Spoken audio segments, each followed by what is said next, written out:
बिस्मिल्लाहिर्रहमानिर्रहीम अस्सलाम वालेकुम नाज़रीन, मेरा नाम उसैर हूँ। 19 नवंबर 2025 बुध का दिन। पिछले 72 घंटों की डेवलपमेंट्स का अंदाजा करें कि इंडियन आर्मी चीफ हो, अमित शाह हो या फिर भारत में से कोई भी हो या भारतीय मीडिया हो, वो एक नैरेटिव बनाता हुआ दिखाई दे रहा है कि मार्क द कैलेंडर, हम पाकिस्तान के ऊपर एक बहुत बड़ी और लंबी जंग जो है मुसल्लत करने जा रहे हैं और हमारी फौजें इस वक्त हाई अलर्ट पर जा चुकी हैं। 72 घंटों से दिल्ली ब्लास्ट के टेरर लिंक्स जो हैं पाकिस्तान और बांग्लादेश के साथ जोड़ने की कोशिशें की जा रही हैं। तो वहीं पर आज भारत ने वो कर दिया है जो हमारे वहम गुमान में बिल्कुल था, जो हमें पता था कि भारत ने करना है। तो आज भारत ने मकबूजा कश्मीर लाइन ऑफ कंट्रोल पर पाकिस्तान पर एक बहुत बड़ा हमला कर दिया है। कुछ हलाकतों की तादाद आ रही है और भारतीय मीडिया इसको लेकर क्या रिपोर्ट कर रहा है, तमाम डिटेल्स, तमाम तफसीलात, बमा हकाइक और बमा सबूत आपके सामने स्क्रीन पर चलवाई जाएंगी कि इस वक्त जो एलओसी है वो मैदान जंग बन चुका है। दूसरी जाने पाक फजाइया जो आपको कभी मायूस नहीं करती, पाक फजाइया की जानिब से जनाब एक मरतबा फिर से बाजी पलट दी गई है। पाक फजाइया के चीफ अब की बार मैदान में उतरे हैं, जी हाँ, और उनकी जानिब से जो अब रद्द अमल दिया गया है उसने यकीन करें कि मुंबई से लेकर नई दिल्ली तक सबको लरजा कर रख दिया है। इस हवाले से कुछ एक्सक्लूसिव डिटेल्स है जो आपके सामने रखी जाएंगी। और फिर पाक नेवी जो है वो भी मैदान में उतरी है और उसने भारतीय बहरिया को पिसपा कर डाला है। सुपरसोनिक मिसाइल्स उनको लॉन्च कर दिया गया है, उनको चला दिया गया है। ये भी कुछ एक्सक्लूसिव डिटेल्स हैं, लेकिन आगे बढ़ने से पहले मेरी आप सबसे दरख्वास्त होगी कि आपने इस चैनल को लाजमी सब्सक्राइब करना है, वीडियो को लाइक करें, शेयर करें, कमेंट सेक्शन में आपने पाकिस्तान जिंदाबाद, पाक फौज जिंदाबाद का नारा जरूर कमेंट में लगाना है। जनाब एक तरफ तो पाकिस्तान जो है वो इंडिया वाले बॉर्डर पर जंग की सूरत हाल का सामना करना पड़ रहा है पाकिस्तान को, दूसरी जानिब अफगान बॉर्डर के ऊपर भी इस वक्त जंगी सूरत हाल बनी हुई है। ड्यूरन लाइन जो है वो मैदान जंग है और ड्यूरन लाइन के ऊपर तालिबान की फौजें जो है पहुंच गई हैं और वो पाकिस्तान के ऊपर जो है वो कुछ इन्फिल्ट्रेशन अटेम्प्ट करने की कोशिशें की जा रही हैं कि हम इस ड्यूरल लाइन को उड़ा दें और फिर वहां पर कुछ पाकिस्तान के फौजी जो है उन पर हमला किया जाए, फिर इन्फिल्ट्रेशन हो, फिर मुल्क में आकर हमारे यहाँ पर आकर दहशतगर्दी करें। ये एक बहुत बड़ा गेम प्लान है भारत का। और फिर जो अफगानिस्तान के वज़ीर तिजारत हैं वो 5 रोज़ा दौरे पर आज नई दिल्ली रवाना हो गए हैं। तो अब खबर आ रही है, a security post on the Quetta Chaman highway has been attacked.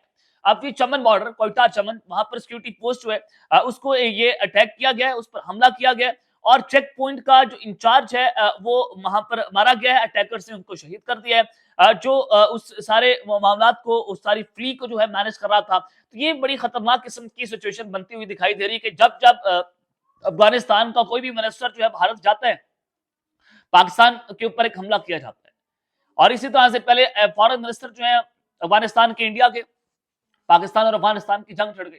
अब वज़ीर तिजारत जो है वो इंडिया के 5 रोज़ा दौरे के ऊपर, ये जाते भी 5 रोज़ा दौरे के ऊपर है, फॉरेन मिनिस्टर भी इनके 5 रोज़ा दौरे पर गए थे, ये भी 5 रोज़ा दौरे पर गए। तो अब पाकिस्तान पर कोयटा चमन हाईवे के ऊपर एक बहुत खतरनाक सिक्योरिटी पोस्ट के ऊपर हमला किया गया है। ये जो है बड़ा आई ओपनर है। पाकिस्तान इसका जवाब तैयार करके बैठा हुआ है, हमने कब जवाब देना है। ये जो है आप किसी भूल में ना रहें कि पाकिस्तान किसी को कोई जवाब जो है वो नहीं देगा। लेकिन एक तरफ तो ये अफगानिस्तान वाली सूरत हाल बनी हुई है कि तालिबान जो है पाकिस्तान के ऊपर हल्की आंच पर हमले करना शुरू उन्होंने कर दिए हैं। तो वहीं पर दूसरी जानिब भारत की जानिब से मकबूजा कश्मीर लाइन ऑफ कंट्रोल के ऊपर पाक फौज के ऊपर एक बहुत बड़ा हमला उन्होंने अटेम्प्ट किया है, हमला दाग दिया है। ये इंडियन मीडिया जो है वो क्या रिपोर्ट कर रहा है, इंडियन मीडिया पिछले 72 घंटों से फॉल्स फ्लैग ऑपरेशन को डिफेंड करने की कोशिशें कर रहा है। और क्योंकि जो दिल्ली ब्लास्ट हुआ ये इनका अपना इंटेलिजेंस फेलियर था, इनकी अपनी सिक्योरिटी लैब थी और फिर इन्होंने इन्हीं की रॉ ने कहा कि हमारे पास रिपोर्ट तैयार हो गई हैं, ये पाकिस्तान और बांग्लादेश के साथ इन्होंने इंटरकनेक्ट करने की कोशिश की। कुछ दहशतगर्द जो है उनको पकड़ा और उनके एसोसिएशन जो है पाकिस्तान के साथ जोड़ने की साजिशें शुरू कर दी है।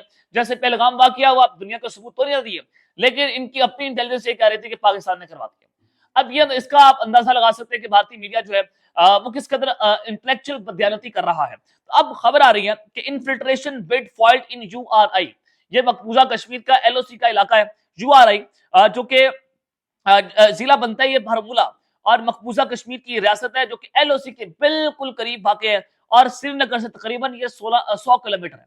ये लाइन ऑफ कंट्रोल का इलाका है, ये पाकिस्तानी बॉर्डर के बहुत करीब है और यहाँ पर अक्सरियती तौर पर भारतीय फौज की जो सरगर्मियां हैं और झूठे फॉल्ट फ्लैग ऑपरेशन पहले भी देखे गए और अब दोबारा से जो है वो यूआरआई में भारतीय मीडिया ये रिपोर्ट कर रहा है कि एक इन्फिल्ट्रेशन अटेम्प्ट हुई है और पाकिस्तान से कुछ लोग उन्होंने यहाँ पर घुसने की कोशिश की है और इंडिया की सिक्योरिटी फोर्सेस ने वहां पर फौरी तौर पर पाकिस्तान की तरफ से जो यूआरआई सेक्टर में दाखिल होने की कोशिश की है, वहां पर एक दहशतगर्द को न्यूट्रलाइज कर दिया गया और वहां पर ऑपरेशन अभी तक जारी है। आप यहां से अंदाजा लगा सकते हैं कि इंडिया ने एक मरतबा फिर से, ये 2016 के अंदर भी यूआरआई अटैक हुआ था, अब बिल्कुल उसी तर्ज के ऊपर इंडिया ने सारा कुछ करना शुरू कर दिया।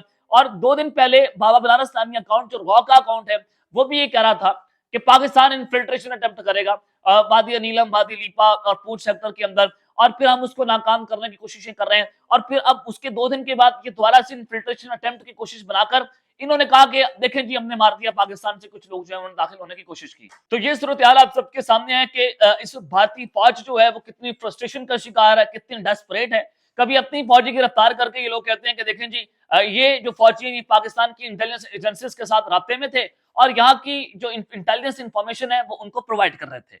अब इन्होंने कह दिया कि देखें जी, मकबूजा कश्मीर जो यूआरआई सेक्टर है, वहां पर हमने ये एक बहुत बड़ी इंफिल्ट्रेशन जो है पाकिस्तान का हमला नाकाम कर दिया है। यहां से आप ये अंदाजा करें कि इंडिया बहुत बड़ी और लंबी तरीन जंग पाकिस्तान के ऊपर मुसल्लत करने जा रहा है। जो आप कहते हैं कि जनाब आप रोजाना की बुनियाद पर जंगों की बातें करते हैं, तो मैं नहीं कर रहा, ये इंडियन मीडिया की बातें जो मैं आपके सामने रख रहा हूँ, ये उनकी फौज जो है वो रोजाना की बुनियाद पर नए फौज से ऑपरेशन करती है। तो मेरा बताना आपको फर्ज है और खबर है कि ये वहां पर जो है वो दोबारा से इंडिया की तरफ से जंग जो है वो छेड़ दी गई है। तो पाक फजाइया के जो चीफ है, अब की बार वो खुद मैदान में उतरे हैं। पहले हमने 7 हथियारे जो है इनके मार गिराए थे, राफेल हथियारे, उसकी मार्केट को हमने निस्तो नाबूद करके रख दिया। अब इंडिया जो है, अब वो अपने दिल्ली ब्लास्ट का जो लिंक है वो बांग्लादेश के साथ भी निकाल रहा है कि यहाँ से दहशतगर्द जो है वो इंडिया पहुंचे। अब खबर क्या आ रही है, पाकिस्तान की एयरफोर्स के जो चीफ है वो दुबई शो के अंदर गए और कल हमारे राफेल हथियारों ने वर्ल्ड रिकॉर्ड कायम किया कि उनको देखने के लिए 11,000 से ज्यादा विजिटर्स जो है वो एक दिन में वहां पर पहुंचे।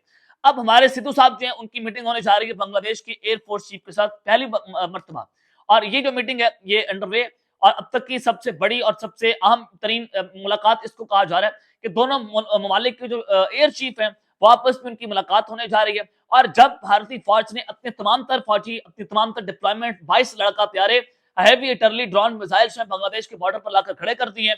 3 उन्होंने वहां पर फौजी चेक पोस्टें तैयार कर ली हैं, चौकियां बना ली हैं, और फिर पाकिस्तान की जो चीफ है वो बांग्लादेश के चीफ से मिलने जा रहे हैं, एयर चीफ से मिलने जा रहे हैं। तो यहां से आप टाइमिंग्स का अंदाजा लगा सकते हैं कि ये मीटिंग्स कितनी अहम है और कितनी फैसलाकुन है कि अगर कुछ ना कुछ बड़ा करने की भारत जो है वो कोशिश करता है बांग्लादेश के बॉर्डर के ऊपर, तो पाकिस्तान जो है दोनों ममालिक के दरमियान डिफेंस कॉपरेशन भी होनी है, तो एक मुल्क जो है दूसरे मुल्क के मिलिट्री रिसोर्सेज को इस्तेमाल कर सकेगा। तो फिर क्या होगा, फिर डेफिनेटली हम बांग्लादेश वाली साइड से आ सकते हैं। अगर भारत जो है पाकिस्तान पर 2 फ्रंट खोलता है तो हम भी 3 फ्रंट खोल देंगे। चाइना लद्दाख वाला मामला है, उधर से बांग्लादेश है, चिकन नेक को हम पकड़ लेंगे, जिसके लिए भारत जो है चीखा मारता हुआ आपको दिखाई दे रहा है। तो ये मीटिंग जो है भारत को बड़ा वाज़ेह और कैटेगोरिकली एक मैसेज दिया जा रहा है कि आप जो है किसी खुशफहमी में ना रहें। अगर आपकी जानब से कुछ हल्की सी भी चिड़ी पाकिस्तान के अंदर मार दी गई, हम उस चिड़ी का जवाब इतना खतरनाक आपको देंगे कि आपके वहमो गुमान में भी नहीं होगा। तो जनाब, एक तरफ तो ये सूरत हाल है कि हमारी जो फजाइया है वो पीछे हटने का नाम नहीं ले रही, तो फिर पाकिस्तान की नेवी जो है उससे नहीं सही कसर निकाल दी है और उसने भी आज भारतीय बहरिया को पिस्पा करके रख दिया है। जरा वो खबर सुन लें। भारत बहुत कोशिश कर रहा है समंदरों के अंदर जंग छड़ी जाए, सकरीक के ऊपर कब्जा किया जाए, वहां पर उसको सूरत हाल को खराब किया जाए। भारत की बहुत कोशिश है, उसने नोटम जारी किए, भारतीय बॉर्डर से पाकिस्तान में उन्होंने दाखिल होने की कोशिश की। पाकिस्तान का जो एक्सक्लूसिव इकोनॉमिक जोन है, पाकिस्तान के पानियों में इन्होंने जो है वो अपनी फिजाई हदूद को बंद किया। तो ये बहुत सारी चीजें थी, भारत लेकिन नाकाम हुआ, पाकिस्तान ने नाकाम करके रख दिया। हमने भी अपने नोटम जारी किए, हम भी समुद्र में पहुंच गए, मिसाइल, ड्रोन्स, उधर हमने भी मुकम्मल तौर पर अपनी जंगी मशक़ें की। तो आज खबर आ रही है, yesterday NOTAM was issued by Pakistan for a live naval fire exercise on 21 and 22 November at the Arabian Sea near Ormara, Balochistan. It covers an area of 14 kilometers, and according to the current Indo-Pak situation, we expect some new at least P-2A2 missile tests from the navy. ये बड़ी आम खबर है, जरा आप गौर से सुने कि पाकिस्तान जो है बेसिकली क्या करने जा रहा है और पाकिस्तान की नेवी ने इस वक्त भारतीय बहरिया को इस तरह से जो है पिस्पा कर दिया है। जनाब, ये लाइव नेवल फायर एक्सरसाइजेस जो है पाकिस्तान करने जा रहा है और 14 किलोमीटर से ज्यादा समंदर को पाकिस्तान ने बंद कर दिया, नोटम उस पर जारी कर दिया है। और दिफाई माहिरीन जो है उनके मुताबिक ये जो मशक है ये कोई मामूली मशक नहीं, ये इंतहाई अनयूजुअल है कि जब भारत की नेवी जो है पानियों से वापस चले गई है, उनकी जंगी मशकें खत्म हो गई, तो पाकिस्तान ने अपनी जंगी मशकें जो है वो शुरू कर दी है। पाकिस्तान की नेवी जो है एक नया मिसाइल सिस्टम जिसको P-2A2 कहा जा रहा है, उसका मुमकिन तौर पर एक कामयाब तरीन तजर्बा करने जा रहा है और भारत इस वक्त पहले ही अंदरूनी बहरान का शिकार है। दिल्ली ब्लास्ट हो, दीगर चीजें हो, और फिर उसपे सफारती तन्हाई भी है, बॉर्डर्स के ऊपर कशीदगी की है, भारत पाकिस्तान पर हमला करना चाहता है। ऐसे में पाकिस्तान की नेवी ने ये कदम उठाकर वाज़ेह पैगाम दिया है कि पाकिस्तान इस वक्त मुकम्मल तैयार है। समंदर के अंदर अगर आप जंग छेड़ना चाहें तो सौ बिस्मिल्लाह। पाकिस्तान ने ये क्या किया जनाब, ये 2A2 सुपरसोनिक मिसाइल है जिसका पाकिस्तान जो है मुमकिन तौर पर कामयाब तजर्बा करने जा रहा है। और सुपरसोनिक मिसाइल भारतीय बहरी बेड़ों के लिए क़यामत बनकर बरपा है करेंगे, क्योंकि पाकिस्तान के पास इस वक्त बाबर हो, हातिफ हो, विक्टोरिया, गजनवी, नसर, हरबा और जरब और CM-302 जैसे जदीद सिस्टम जो है वो भी मौजूद है। अब सुपरसोनिक मिसाइल की एंट्री होने जा रही है, तो डेफिनेटली ये भारत के लिए एक ड्रोना ख्वाब बनकर उभरेगी। तो यहाँ पर भारत को एक कैटेगोरिकली मैसेज पाकिस्तान अपनी जंगी मशकों को के जरिए दे रहा है कि आप जो है हम आपको मुकम्मल तौर पर सरप्राइज करेंगे, चाहे पानी हो, चाहे जमीनी जंग हो, चाहे फिजाई झड़प हो। मई से ज्यादा खतरनाक जवाब आपको इस जंग के अंदर मिलेगा कि जब भारतीय इंडियन चीफ जो है वही बात कर रहे हैं कि देखें जो ऑपरेशन सिंदूर था वो तो ट्रेलर था, अब हम मूवी को रिलीज करने जा रहे हैं, तो करें, मूवी रिलीज करें, देखते हैं दूध का दूध पानी का पानी हो जाएगा। तो के लिए इतना ही, अपना ख्याल रखिएगा और इस अल्लाह ने के बाद पाकिस्तान जिंदाबाद।